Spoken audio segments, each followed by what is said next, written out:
ছাত্র সংগঠন হিসেবে ছাত্র শিবিরের বিরুদ্ধে অনেক দিন থেকেই অভিযোগ, অনেক পুরনো অভিযোগ। গুগলে সার্চ দিলেই যেটা বহু তথ্য প্রমাণ পাওয়া যায়, যদিও ইদানিং তারা সেই বিষয়টাকে অস্বীকার করে, ডিজোন করাটা ভালো যদি সেই কর্মকাণ্ডগুলো তারা না করে।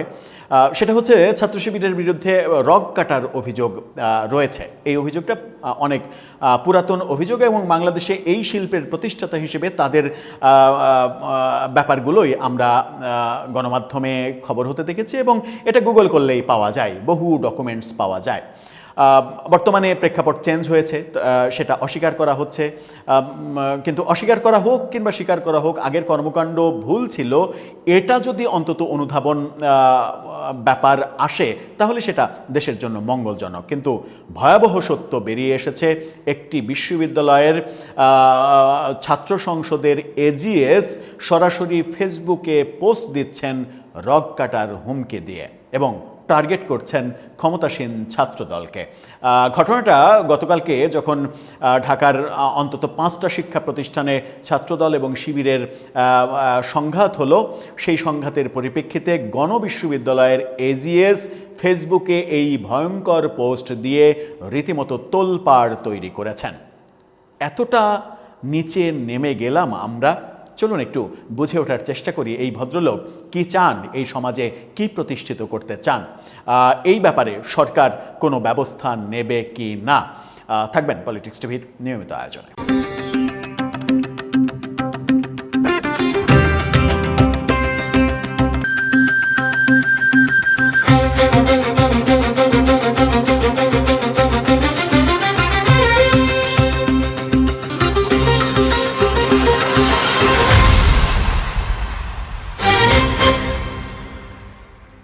দর্শক, বলছিলাম প্রকাশ্যে রগ কাটার হুমকি এবং মানে এক ধরনের তিনি শিবিরকে তুচ্ছ তাচ্ছিল্য করছেন এবং তিনি বলছেন যে এগুলো করে মানে মিউ মিউ করে রাজনীতি করে লাভ নাই, ওই থিওরিতে যেতে হবে। কোন থিওরি? রগ কাটার থিওরি। বাংলা টিভির এই ভয়ঙ্কর শিরোনামটা দেখে নিন। সন্ত্রাস রুখে দিতে প্রয়োজনে 2-1টা রগ কেটে ইতিহাস তৈরি করুন, গকসু এজিএস, গণবিশ্ববিদ্যালয় এজিএস। তিনি যেটা বলছেন চলুন একটু জানি। গণবিশ্ববিদ্যালয় কেন্দ্রীয় ছাত্র সংসদ গকসুর মানে সহ সাধারণ সম্পাদক এজিএস সামিউল হাসান শোভনের একটি ফেসবুক পোস্টকে কেন্দ্র করে সামাজিক যোগাযোগ মাধ্যমে তোলপাড় শুরু হয়েছে। গত রাতে এই ঘটনাটা ঘটেছে, তিনি এই পোস্টটা দিয়েছেন। এতে তিনি লিখেছেন, তার পোস্টটা একটু দেখে নিন, তার পোস্টটা দেখে নিন এবং তার পোস্ট সহ ছবিটা দেখে নিন, তার ছবি এবং পোস্ট পাশাপাশি দেখে নিন।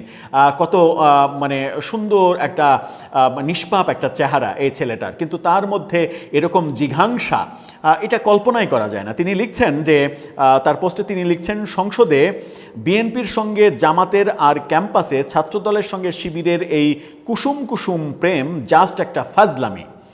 হে শিবির, মানে শিবিরকে বলছেন, হে শিবির, ওরা আপনাদের চোখ তুলতে পারে, গোড়ালি কাটতে পারে, মাথা ফাটাতে পারে, আর আপনারা সারা জীবন খালি মার খেয়ে প্রতিবাদ মিছিলি করে গেলেন।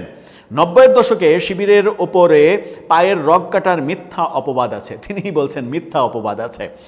সন্ত্রাস রুখে দিতে প্রয়োজনে 2-1টা রগ কেটে ইতিহাস তৈরি করুন। আপনারা তো এত আইনের প্রতি শ্রদ্ধা দেখিয়ে কি করবেন? তারা তো ঠিকই আইনকে মিডল ফিঙ্গার দেখাচ্ছে প্রতিনিয়ত। তোমাকে আবার জেগে উঠতে হবে হে শিবির ক্যাডার নাসির, দেখো পুনরায় নব্য সন্ত্রাসের উত্থান হয়েছে। সামিউল হাসান শোভন গকসু নির্বাচনে শিবিরের সমর্থিত প্যানেল থেকে প্রতিদ্বন্দ্বিতা করে নির্বাচিত হয়েছিলেন। ফেসবুক পোস্টের বিষয়ে তিনি বাংলা ট্রিবিউনকে বলেছেন, পোস্টটি আমি নিজেই দিয়েছি, তবে এটি আমার ব্যক্তিগত মতামত, এর সঙ্গে গণবিশ্ববিদ্যালয় বা গকসুর কোনো সম্পর্ক নেই। শিক্ষার্থীদের প্রতিক্রিয়া পোস্টটি দেওয়ার পর সামাজিক যোগাযোগ মাধ্যমে সমালোচনা করছেন সবাই। আইন বিভাগের শিক্ষার্থী, আমি নাম বলতে চাই না, তিনি ফেসবুকে লিখছেন, বর্তমান প্রেক্ষাপটে একজন ছাত্র সংসদের এজিএসের এমন বক্তব্য দায়িত্বশীলতার সঙ্গে সামঞ্জস্যপূর্ণ নয়। কি ভদ্র ভাষা! একজন ছাত্র প্রতিনিধি হিসেবে এ ধরনের হুমকিমূলক বক্তব্য সাধারণ শিক্ষার্থীরা স্বাভাবিকভাবে নেবে না। এদিকে গকসুর ক্যান্টিন সম্পাদক বলছেন ছাত্রদলের রগ কাটার জন্য প্রয়োজনীয় প্রসিডিউর শিরোনামে একটি পোস্ট দেন। সেখানে অস্ত্রোপচারের বিভিন্ন ধাপ উল্লেখ করে বিদ্রুপাত্মক মন্তব্য করা হয় এবং অ্যানেস্থেশিয়া ব্যবহারের কথাও লেখা হয়। কি ভয়ঙ্কর ব্যাপার স্যাপার চলছে। এজিএস বলছেন, সমালোচনার মুখে তিনি বলছেন, আমার পোস্টে কোথাও গণবিশ্ববিদ্যালয় বা বিশ্ববিদ্যালয় সংশ্লিষ্ট কোনো ঘটনার উল্লেখ নেই। এটি সম্পূর্ণ ভিন্ন একটি প্রসঙ্গে লেখা ব্যক্তিগত পোস্ট। বিশ্ববিদ্যালয়ে এমন কোনো ঘটনা ঘটেনি যার সঙ্গে পোস্টটির সম্পর্ক আছে। জাতীয় সংসদ এবং বিভিন্ন ক্যাম্পাসের সামগ্রিক রাজনৈতিক পরিস্থিতির প্রসঙ্গেই এটি লেখা হয়েছে। কোনো নির্দিষ্ট বিশ্ববিদ্যালয় বা প্রতিষ্ঠানের কথা বলা হয়নি, তাই এটিকে গণবিশ্ববিদ্যালয় বা ছাত্র সংসদের সঙ্গে সম্পৃক্ত করার সুযোগ নেই। মানে গণবিশ্ববিদ্যালয়ের সঙ্গে সম্পৃক্ত হতে হবে কেন? আপনি তো স্পষ্টই শিবিরকে উল্লেখ করে বলছেন এবং সব শিক্ষা প্রতিষ্ঠানের কথা বলছেন, সেখানে গণবিশ্ববিদ্যালয়ের প্রসঙ্গ আসলেই বা কি না আসলেই বা কি? গকসুর ভিপি বলছেন, ইয়াসিন আল মৃদুল, তিনি বলছেন ছাত্র সংসদের কোনো ব্যক্তির ব্যক্তিগত বক্তব্যের দায়ভার ছাত্র সংসদ নেবে না। এরকমই হয়।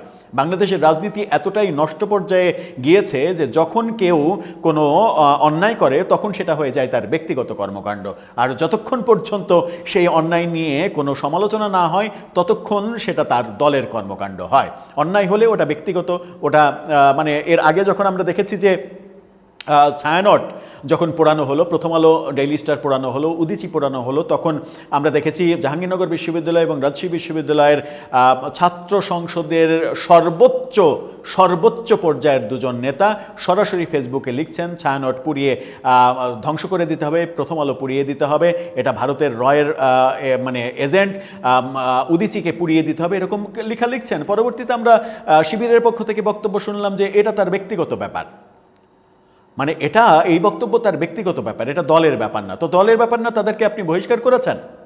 এই যে এরকমভাবে সন্ত্রাসবাদ ছড়িয়ে দিচ্ছে, বহিষ্কার করেছেন। এই ক্ষেত্রেও গণবিশ্ববিদ্যালয়ের এজিএস যে কাণ্ড করেছেন তাকে গণবিশ্ববিদ্যালয়ের ছাত্র সংসদ থেকে বহিষ্কার করা যেমন প্রয়োজন, বিশ্ববিদ্যালয় থেকে বহিষ্কার করা প্রয়োজন, এবং বাংলাদেশের আইনে এরকম জঘন্য সন্ত্রাসবাদ উস্কে দেওয়ার জন্য তার বিরুদ্ধে ফৌজদারি আইনে মামলা হওয়া প্রয়োজন। কারণ এটা কোনোভাবেই কোনো ভালো লক্ষণ নয়।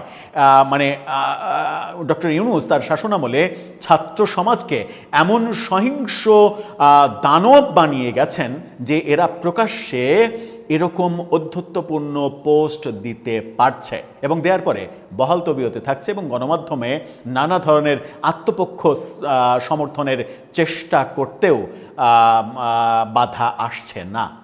দর্শক, আপনার কাছে কি মনে হয়, জুলাই কি আমাদেরকে এরকম সোনার ছেলেই উপহার দিল? আপনার মন্তব্য জানিয়ে লিখতে পারেন আমাদের কমেন্ট বক্সে।